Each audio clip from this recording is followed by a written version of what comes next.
Okay, so we're going to do an algebra review problem here, factoring completely. We have 24x squared minus 23x minus 12. So the first thing you should look to do is there a GCF of all three terms? If so, pull it out.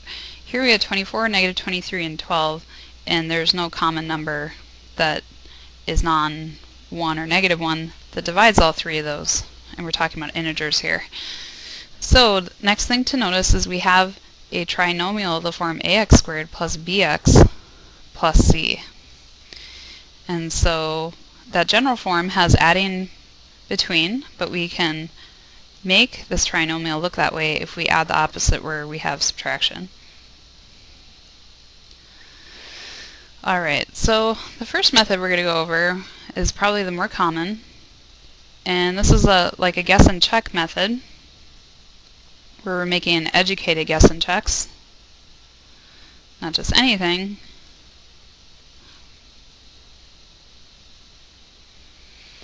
Where you need to remember that the answer is some number x plus a number and then something of the same form times that. And the educated guess and check part comes in that we know that when we multiply the two first numbers we have to get the ax squared, so the numbers in front have to be equal to a when you multiply them. So the possibilities here, it's understood always if we have a negative a that we're going to factor a negative out of the whole thing, and that cuts down on our possibilities in this step. So the only integers we have that are positive for this case is 1 times 24, 2 times 12, 3 times 8, and 4 times 6.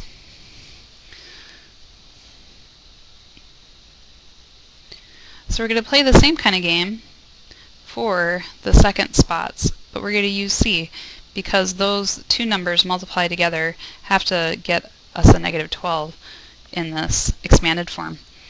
So the products you get here, now we have to include the fact that the negatives apply, that we can have negatives that are being multiplied together to get some result.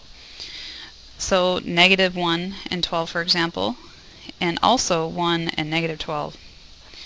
Other possibilities are negative 2 and 6, 2 and negative 6, negative 3 and 4, and finally 3 and negative 4. So now you have to do the check part, guess and check. So you try some different combos or pairs, and you multiply them out. So that's what the try means.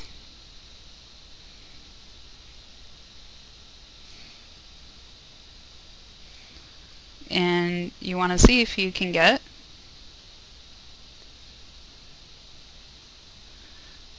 what we started with, the 24x squared minus 23x minus 12. Now by design you're automatically going to get the 24x squared and then minus 12 part. So really what we're checking is the middle term, or the negative 23. So just showing an example here. Let's say we tried 4 in the first spot and its pair is 6 up above. So that combo right there. And let's say we tried negative 3 and 4. Then if we multiply that out, we get 24x squared plus 16x minus 18x minus 12. And we combine like terms here in the middle and we get negative 2x, which is not what we want. It's not negative 23x. So you try another example. So sometimes there's ways to be a little bit smarter here about just checking things depending on the magnitude of these numbers and how they are combining, positives or negatives and whatnot, but pretty much just trying to get the right combo here, and the right one will be 3x minus 4 times 8x plus 3. That's going to be the winning pairs. If you multiply that out, you get 24x squared plus 9x minus 32x minus 12 do the like terms in the middle, and you get that negative 23x. So the factored form is this 3x minus 4 times quantity 8x plus 3. Alright, the second method is one that maybe you haven't seen before. There's lots of variations of the first method. Some involve making a box and some other things. This one, there's more steps to remember, but if we have lots of combinations to try like we did up here, lots of pairs, and you really spend a lot of time with this guess and check part, then maybe this is a good method for you. This involves another method of factoring called factoring by grouping.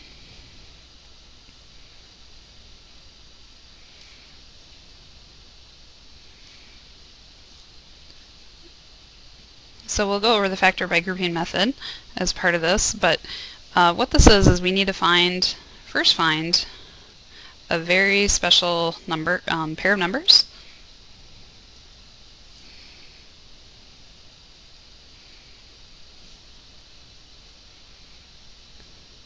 And this special pair of numbers is ones that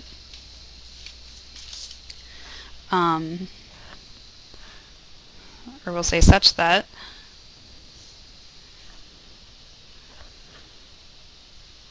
hold on a second. First find pair of numbers with a product of AC from that general form and a sum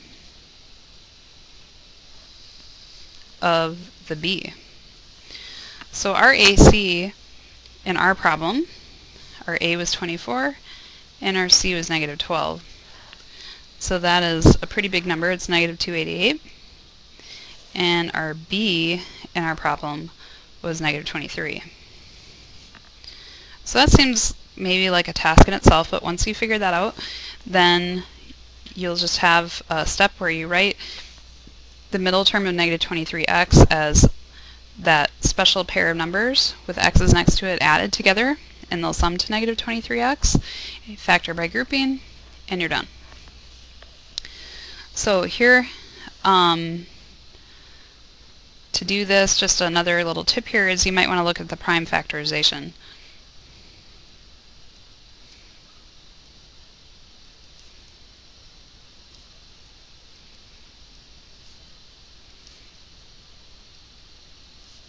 And I'm going to drop the negative for a minute, and we'll just look at 288.